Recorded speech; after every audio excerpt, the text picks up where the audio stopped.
Today we welcome Peter Williams to Dairy Business Update. A veteran of the feed industry internationally, today he's based in Davis, California with Feedworks USA, a supplier of several specialty feed ingredients for dairy and other livestock. The most recent introduction is a product called Agolin Ruminant, which uniquely reduces enteric methane in cattle, but also improves performance. Peter, welcome. Hello, Joel. Thank you for inviting me along here. It's good to be here. Your website says you've worked in New Zealand, Australia, the UK, and Europe, and we detect a bit of maybe a New Zealand accent. Give us a little introduction. Yeah, so well, I started off with a degree in the UK, so the accent is based on the UK. But then I worked in New Zealand for quite a few years in the Ministry of Agriculture over there. I worked around the world as a photojournalist, mainly within agriculture for quite a few years. And then back in the UK, I worked for different feed businesses, ending up as a regional sales manager of the largest agribusiness. And we had actually researched essential oil products and used them in some of our feeds. And so having seen their success, I joined a company as the manager for the UK and Ireland of their essential oils and specialty feeds. And that was way back in the early 90s. And then in 2002, I transferred across the USA to develop a business over here. And then in 2007, I joined Feedworks as one of 4 partners. Well, we appreciate that. And we do recognize the British accent. We've been spending some time this morning watching the Open Championship, one of my favorite weekends of the year. Very good. Me too. For golf fans. Well, but let's jump right in and tell us a little bit about the Agolin product. It really seems quite exciting, actually. Yeah, so it's a blend of essential oil compounds. So they're specific extracts from essential oil herbs like cilantro or oregano. All the components we use are the sorts of things that we'd be using in our cooking at home. But this particular blend of compounds can manipulate the rumen microbial population to produce improved feed efficiency and increased energy-corrected milk. And one of the ways we make better use of the energy from the rumen is to reduce the methane production and take the energy that would be lost as methane and divert it into milk production or to daily weight gain. In the information that you shared with us about Agolin, you mentioned that it's been fed already to over 1.5 million cows worldwide, and that it is manufactured in Europe. Talk a little bit about its use to this point. Yes, it's manufactured in Switzerland, in fact, on the shores of Lake Geneva. That's where they pull all the components together, and that's where we import it from. Agolin has been sold for a number of years as a product to improve feed efficiency and energy-corrected milk production. About 1.5 million cows around the world. In North America, we've got about 250,000 cows using Agolin. Having said that, it's growing quickly now, particularly as more dairies appreciate the benefits, but also due to this growing interest in reducing enteric methane emissions.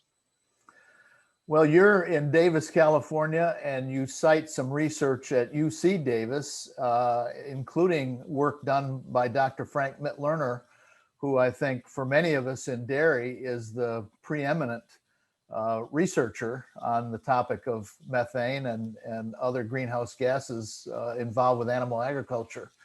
Talk a little bit about some of the studies that have been done. Yeah, so the work with Dr. Mittlerner at UC Davis, he found an 11% reduction in methane per unit of milk. So that was a very positive trial and very much in line with many other trials we've done around the world.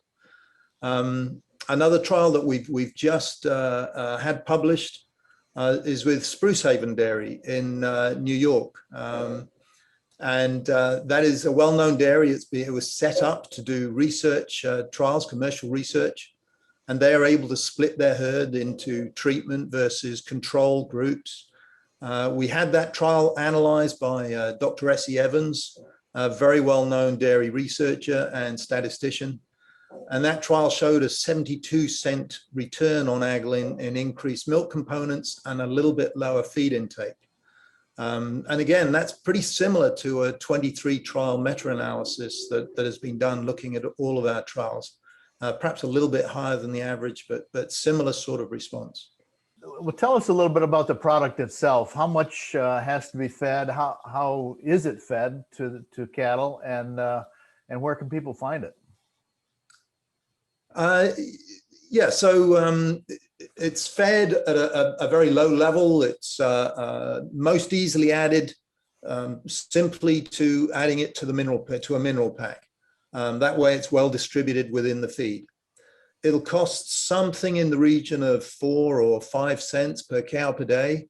And producers can find it at many mineral suppliers or feed mills all across the country. And if they don't have it, then it's very easy for us to ship it to any company that isn't carrying it in stock now.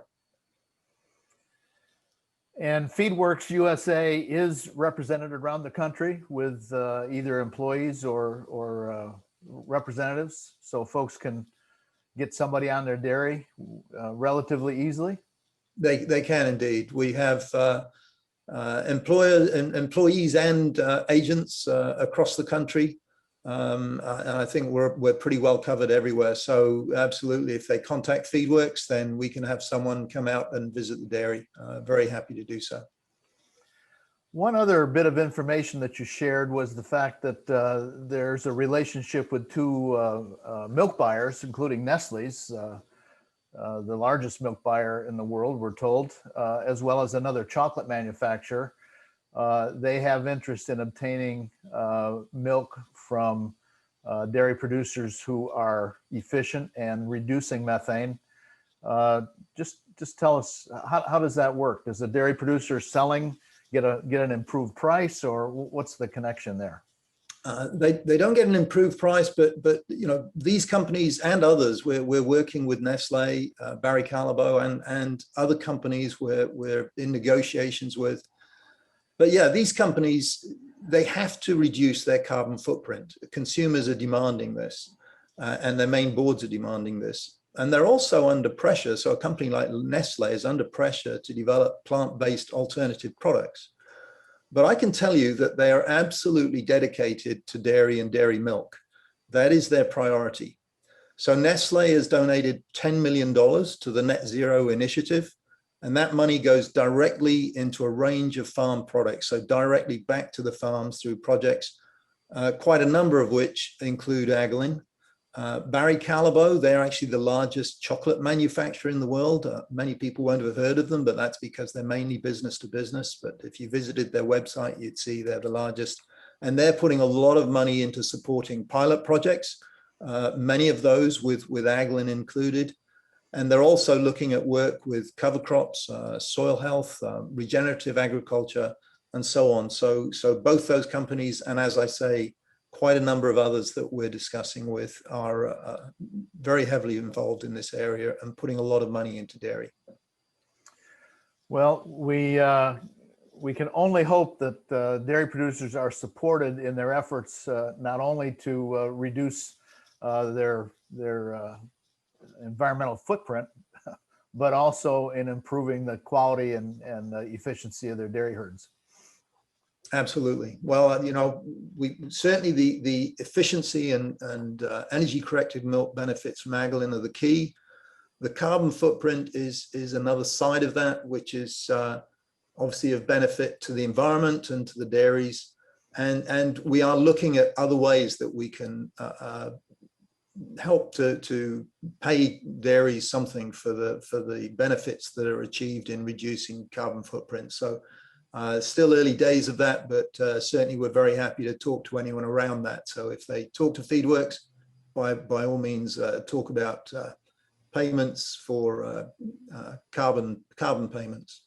Well, thank you very much, Peter Williams. We appreciate you sharing information. The product is Agolin, Agolin, from Feedworks USA. Peter, thanks for being with us. Joel, it's been a real pleasure. Thank you very much. This is Joel Hastings for Dairy Business Update. We can be found at dairybusiness.com.